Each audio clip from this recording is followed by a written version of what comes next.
Man, 10 Toes Down is the title, and I came up with that title actually in prison on my last bid.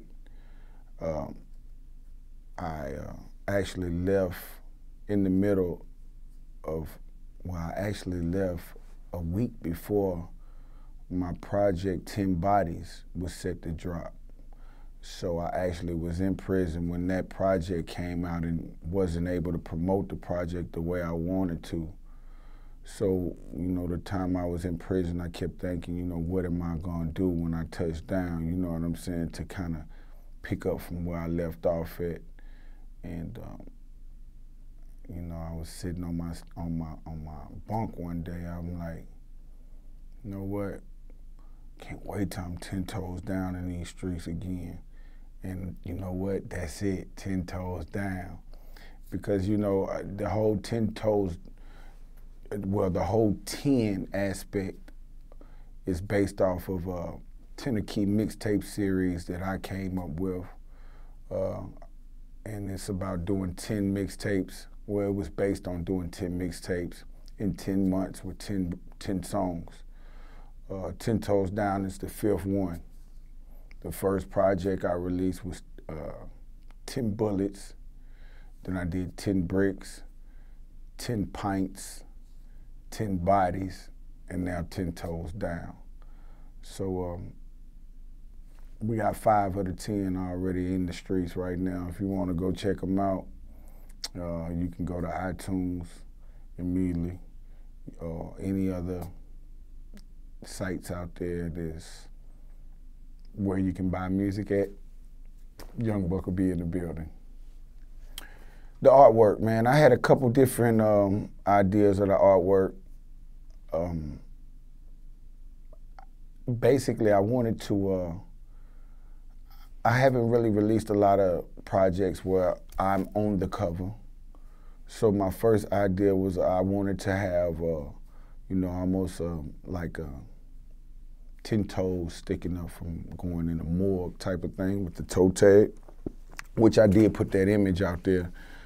I think I confused the people a lot of time, excuse me, I confused the people, I think, by putting the image out there of 10 Toes Down where you seen a dead body on the morgue chair, well, basically laying on a chair with the toe tag and track listing, things of that nature on the toe tag. That was one of my ideas. But as I started to create the music, I realized that the music was broader. It wasn't like I'm in a place of killing people in the record, you know what I'm saying? So I figured, you know, let me at least make the artwork venture down at least towards where the music is at.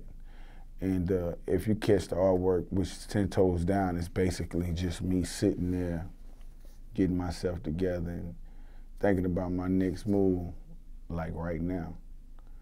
So, you know, 10 Toes Down, the title itself is just about being 10 toes down and anything that you're involved in, man. If you, even DJ Smallz, man, he's 10 toes down in this right now. I met Smallz back in the G and just watching what he's doing is motivation. Even for an artist it is, just to see him go from DJing into having this gigantic, you know, show for you people to pay attention to is just amazing for me, you know. So he's 10 toes down in it, basically, is what I'm trying to make y'all understand. So 10 toes down is just being all in something that you believe in. It definitely wasn't because of Jay-Z dropping on the same day. That's for damn sure. You know, honestly, the system of the guys that I choose to release my record through, like I say, this is an independent project. This is Cashville Records, G Unit South.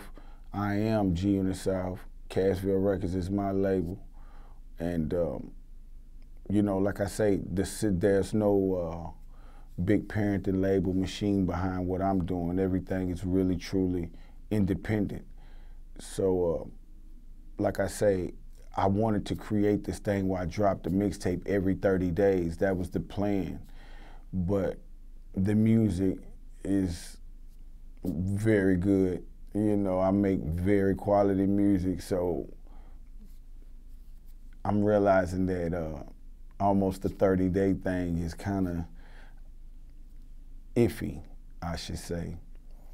And honestly, today's date was based on, you know, being that it was the end of the month. Honestly, it's like I wanted to be able to catch the end of the month to be able to come back to release in another 30 days. I'll be ready again with Bombs Volume 3. And this is where I want to have a talk with Smallz about too, because maybe I can get a chance to bring him out of retirement. Even if it ain't but just on a skit or two, you know. I know Smallz got a lot involved with this show and it's a lot to come along with it, but Smallz is a pioneer of back on my buck shit, straight up.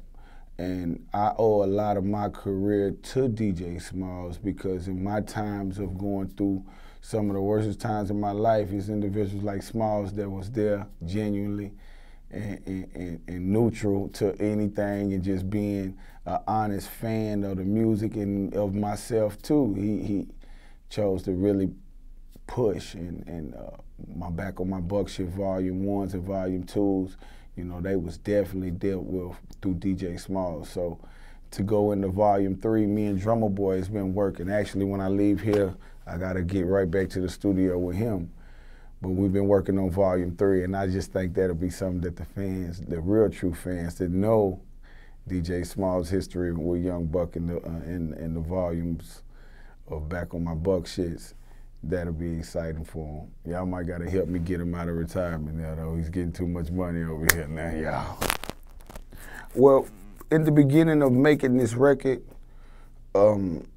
it kind of started off like I'm a very, very aggressive, I think, artist. I think I love all genres of music, tempos of music. It's not a certain tempo that I try to stay on, or none of that. But I do like to, I wanted to make an album that had energy to it, you know, being that I feel like the records that's working the most in the clubs are records that got energy to it. It's not like you're hearing records that's just not making you move and feel good. So I really wanted to make a album that was the majority of up-tempoed or just that energy to it.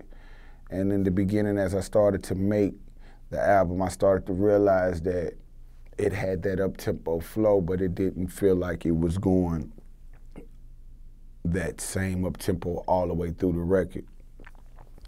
It was more of a going up-tempo, and then when it went down, it was down. So I had to do a few little changes in the arrangements of the records. It wasn't me having to actually change the songs, but the arrangement of the songs, which was put together by me and one of my guys, my producer, Bandplay. You know, I always sit down, everything that I've put together dealing with the arrangement of these records, and even 10 Toes Down, but the whole Tennessee mixtape series has been a collective thing between me and Bandplay, and as well as my manager, Charlie P. You know, I'll sit down, and once I make my arrangement, what I'll do is have my own arrangement, and then I'll go say, hey man, why don't y'all arrange it? Let me see, how would you put these 10 together? And then I'll go to, you know, Charlie, yo, how would you put these 10 together? Then I'll come back and compare what everybody has in the range. And you know what's crazy? I've actually done that with 3 of the tapes that I've released. And out of all of the 3 tapes that we've done, maybe we be 2 records or 2 to 3 records that be different, but for the majority, we all end up having that same ear. And that's what lets me know this is what needs to work. Because I always felt like, you know, 2 heads is better than 1. So I've always honored and valued the opinion of those that's around me, that's true, you know, in the business with me, or even true fans of what I do, or even those that may not like what I do. I still value the opinions of others, because sometimes you can even learn something from a fool, straight up. I mean, well, the first record, one of the most interesting records is 10 Toes Down, the first actual song that comes on. And I make a lot of interesting statements in that record. You know, I speak on being blackballed. When I'm saying blackballed, I mean that I've been consistent for a long time. I've put out a lot of good music, and I don't think it's nobody saying, no, don't play a Buck record or don't fuck with Buck. I just think that I've just been overlooked and before my time type of situation. So I speak on that. You know, I also make a reference to my homeboy Lil Uzi. You understand what I'm saying? Where I say something like, you know, I'm not wearing that shirt like Lil Uzi Vert. I'm drinking red right now, but it's usually perp. You know, that's not a diss by far. That's my fucking homeboy. Better not fuck with him in no kind of way. In real life, it's my guy. No, but I just basically based that off of the whole controversy thing that he had with the shirt on and shit and all of the bullshit that people try to come up with what he's doing. But, you know, I just wanted to base and say, no, I'm not wearing that shirt, you understand? But that's my motherfucking homeboy. Don't you get it fucking twisted by far, you understand? But the real reality in things like that is what I choose to touch bases on with the music. I'm not making no unnecessary beef or no fake beef dealing with these artists or none of that shit. I'm not with that. Positive vibes, bro. I'm about getting some money. You know, I'll make a reference, but it's gonna be on something real. You understand what I'm saying? Because I just feel like at this point in my career, you know, I've experienced a lot, you understand, and I've also learned a lot too. So I feel like I wasted a lot of energy towards situations that just weren't nothing but were everything to me at the time. And I just growed up over the years, and when you go through some of the things that I've been through, you have no choice but to grow up. You understand what I'm saying? So you know, just the whole trials and tribulations that I've been through, and the fact of being able to be up here and fall flat down here, but then be blessed to get back up here where I'm at now and still going, hey man, it's a blessing in itself. And I'm thankful to the man above for giving me the strength to even make it through the things. Like I say, they've been real. You know, I'm not gonna sit here and act like this shit is not been real. Nah, this shit is real life. My life is still serious, you know what I'm saying? I got 4 girls and 2 boys. It's not a game. And they have to be taken care of. They have to be fed, whether the music chooses to work for me or not. So there's never been a plan B for me. I've always had put my all into this. This is what it is for me. So, you know, like I say, I felt like I've never got my just due, but I feel like now's my time. And 10 Toes Down is one of those records that as soon as it come on, man, you get to hear that truth out of Buck. You understand that truth of where he's at, you know, where I'm standing at right now. You understand what I'm saying? The next record, 200 Miles an Hour, you know, basically, it's a record, bro, that's based around the realities of my life and some of the things that I'm experiencing, going through now, you know. And when I'm saying 200 miles an hour, I'm trying to see if this motherfucker really do 200. You know what I'm saying? A lot of these cars got 200 on the dash, but do they actually do it? You know what I'm saying? So I'm one of those individuals that's curious to really see if this Ferrari really goes 200 miles an hour. And I'm not talking about a rental. You know, I'm not talking about yours neither. I'm talking about mine. So I figure if I got this ambition in me to really want to see these things, then, you know, I don't think Jay-Z or 50 or Eminem or one of them gonna like me pushing their car up to 200 miles an hour. Or they're gonna give me the keys to drive one of their cars knowing that I'm about to get in y'all shit and go 200 miles an hour. So I figured get out here and go grind, put in the extra work, the hard work, hard blood, sweat, and tears, sacrifices that you make to go get this success, I choose to take that route, the winning route. So on that note, I'm sending a special announcement out right now. Hey, DJ Khaled, I got your cocoa butter. My vocals is in. Let's get a bag. They don't want to see us get a bag. But guess what? We can get a bag. They don't want to see us do shit like this and have fucking cocoa butters and shit. But guess what? You get it. Another one of my favorite records is Amber Alert featuring Lil Boosie. That's my brother from another mother, straight up. I've known Boosie for years, bro. He's slept on the floor and the couch in my houses. And he's one of those dudes that they don't make them like that no more. I don't co-sign dudes and vouch for dudes, but it's only a few of them that I've actually been in the field with, or I can really say that, yeah, he stands for that, or he really is not to say that a lot of these dudes is not about that. A lot of them truly are, or whatever the case may be, but Boosie just happened to be one of those dudes that we didn't grow up from the same place or the same hood, but I've rotated throughout my younger years of life by being a Rolling Stone to get to where I'm at now.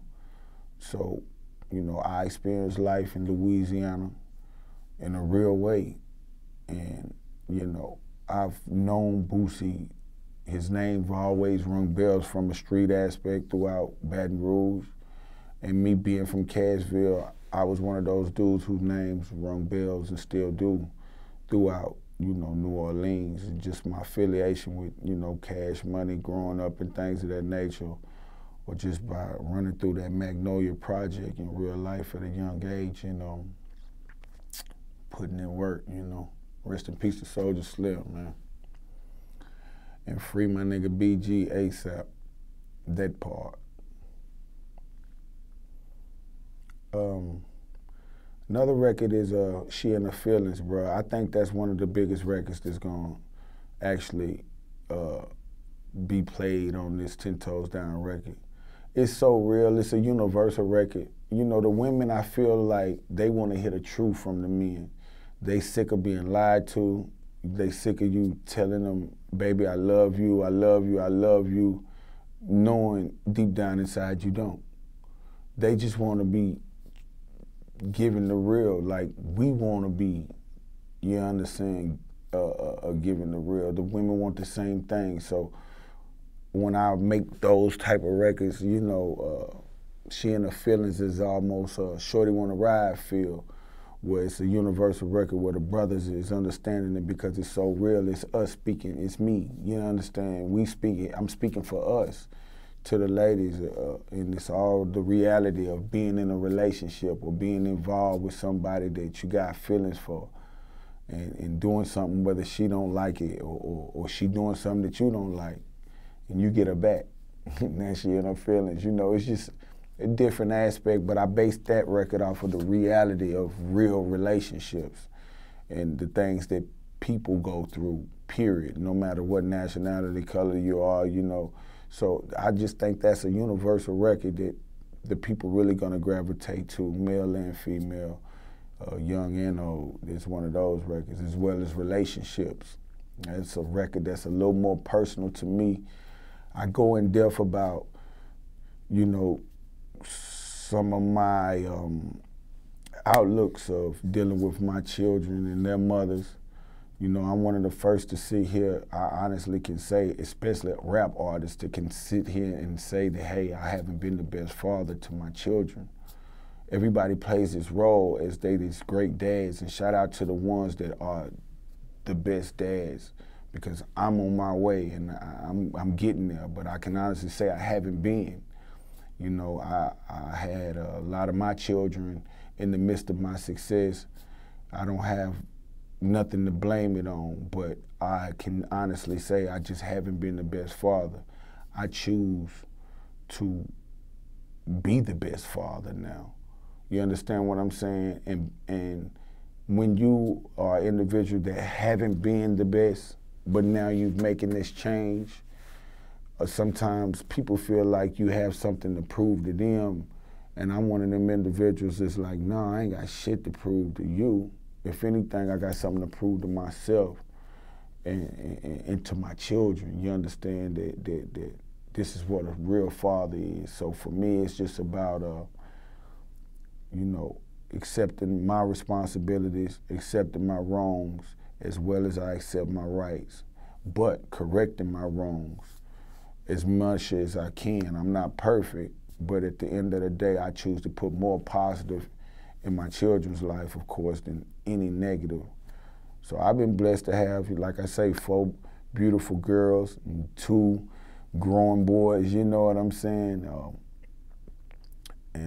The Relationships is the name of that record, where I just kind of get a little personal with the situation. I'm saying that, you know, regardless of whatever we may go through, speaking on the adults in my children's life, the parents, you know, regardless of whatever we go through, I won't let nothing come between this relationship with my children, as well as with their mothers. You know, we might not be together, but I still respect them as the mother of my children. And my kids are my life. So I'm just trying to regroup and get that part of my life together, you know what I mean? And you hear it in that record. Those are just to name a few. You know, the album is another classic Buck record. You can actually put my records in, not just this one, but I take pride in making timeless music. I don't feel like an artist is worthy by just making one record off of a project or 2 records. I feel like, you know, the records that last forever, most of the time, are records that we can put in and listen to from top to bottom. So, you know I don't enjoy listening to an artist's album that I have to skip the records, and then I'm going to an artist's album for 1 or 2 records.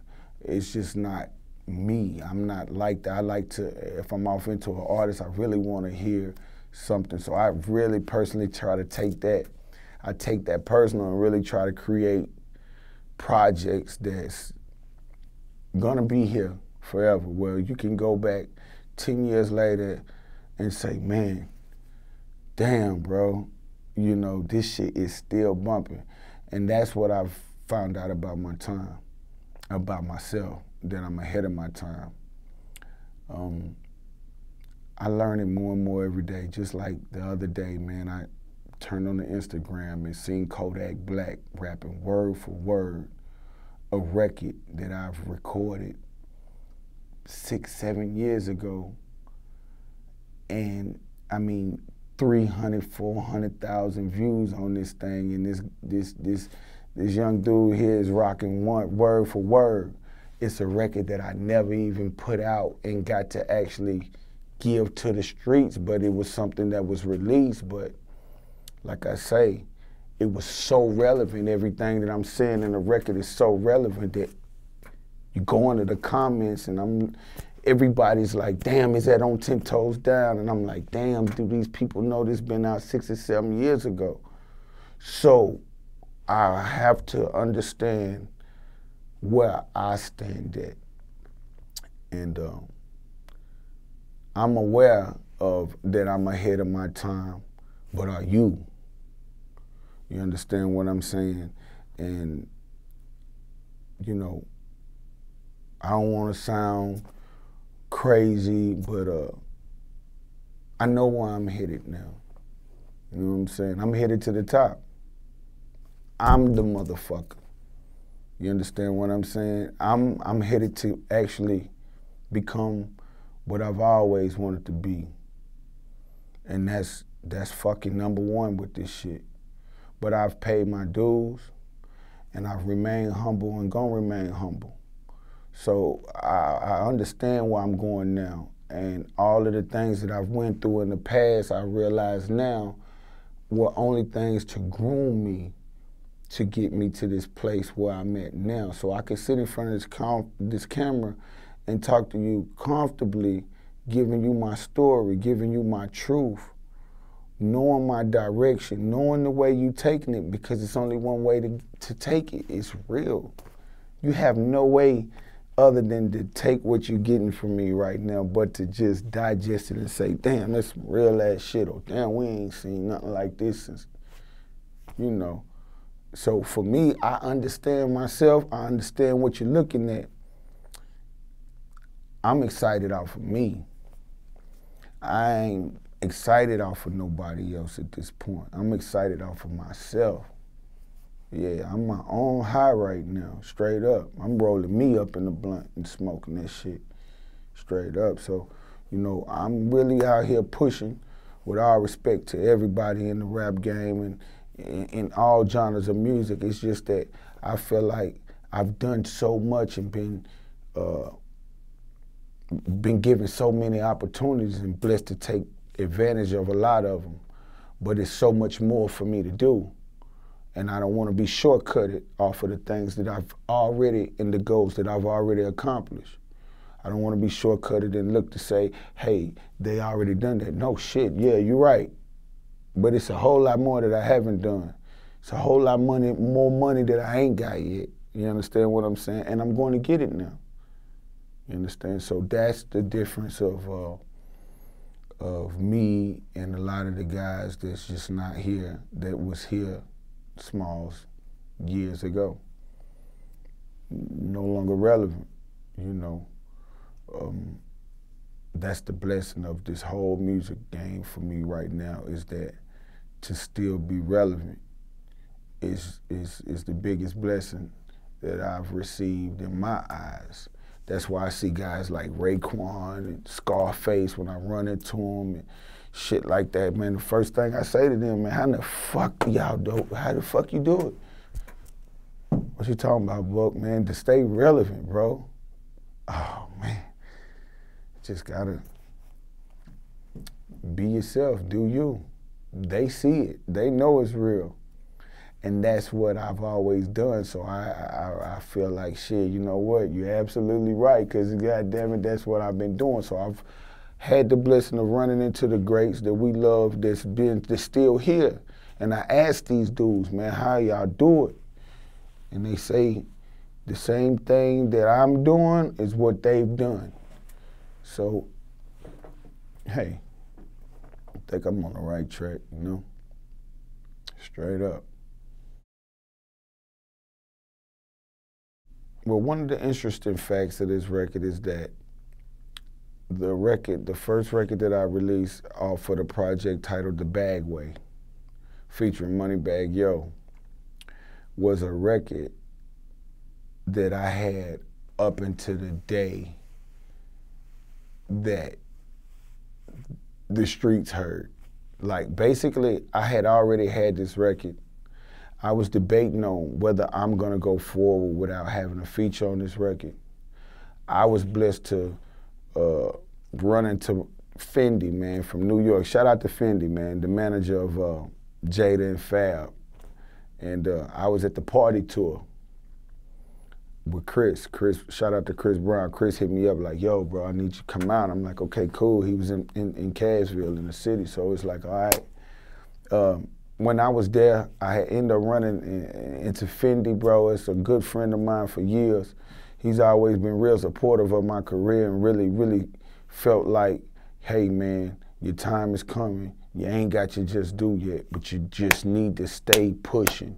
And he was just giving me that game like he always done. Like, yo, bro, you know what? Fuck these old niggas, man. You still relevant, bro. You're not an old nigga. You're a really young buck, my nigga. Fuck these old niggas, man. You do you, you know. It's, you know, these young dudes, a couple of these young dudes, man, they got good music and they really pushing. I really fuck with this MoneyBagg, yo, dude. He's from around your way. I said, well, you know what? I fuck with MoneyBagg, yo, too. He from Memphis, bro. I said, I like his music and shit. We just got to speaking on MoneyBagg, and he was like, damn, I'm gonna have to try to make that happen for you, bro. I can just really hear y'all together. So I look up and MoneyBagg was coming around the corner. He was like, yo, Fendi was like, yo, this MoneyBagg, let me put y'all together. We met up, you know what I mean, linked up with the whoop on some Tennessee shit. Hey, nigga, whoop the whoop, I'm gonna get at you.